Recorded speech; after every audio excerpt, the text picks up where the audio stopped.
L'autre, il me dit: «Non mais tu sors du bois, tu vas freiner».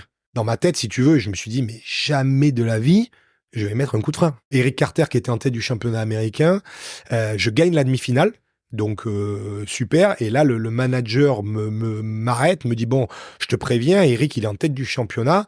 Je me mets à la sortie du bois avant la ligne d'arrivée.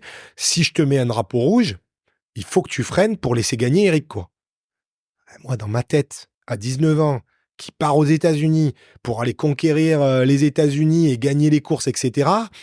L'autre, il me dit: «Non, mais tu sors du bois, tu vas freiner». Dans ma tête, si tu veux, je me suis dit: «Mais jamais de la vie, je vais mettre un coup de frein». Jamais de la vie.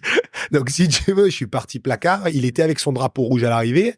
Je me suis jamais arrêté, bien évidemment, ou en tout cas, j'ai pas ralenti. Je gagne ma première Norba avec 9 secondes d'avance. Et 24 heures après, je reçois un coup de fil où le manager me dit: «Écoute, tu as pas respecté mes préconisations. Je suis désolé, mais on est un sport d'équipe avec une vraie vision cyclisme au sens large. T'as pas respecté ce que je t'ai dit. Tu prends tes bagages et tu t'en vas». Donc là, mon frère qui habitait San José à l'époque vient me chercher, on se retrouve sans équipe, on se retrouve sans rien avec la première manche de Coupe du Monde nord-américaine qui était la semaine d'après.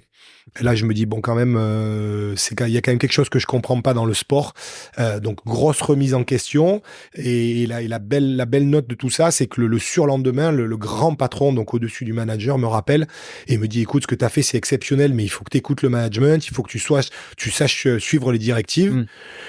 Je lui ai expliqué mon point de vue et il me dit: «Bon, ben, pars quand même à Mont-Sainte-Anne, on va voir ce qui se passe, t'es ici maintenant, pars à Mont-Sainte-Anne». Donc, je pars quand même sur cette manche de Coupe du Monde. Comme t'imagines, ben, avec le couteau entre les dents. Je me retrouve aux côtés donc de tous mes acolytes. Je prépare la course comme j'en ai préparé peu et je gagne ma première manche de Coupe du Monde en 2000 à Mont-Sainte-Anne, devant Steve Pitt, qui était le pilote numéro 1 de l'équipe. Et là, je commence à me faire un nom en Amérique du Nord et à prouver que ben voilà, mon tempérament qui peut être perçu comme fougueux et engagé, ben, paye et que j'ai les capacités de devenir champion.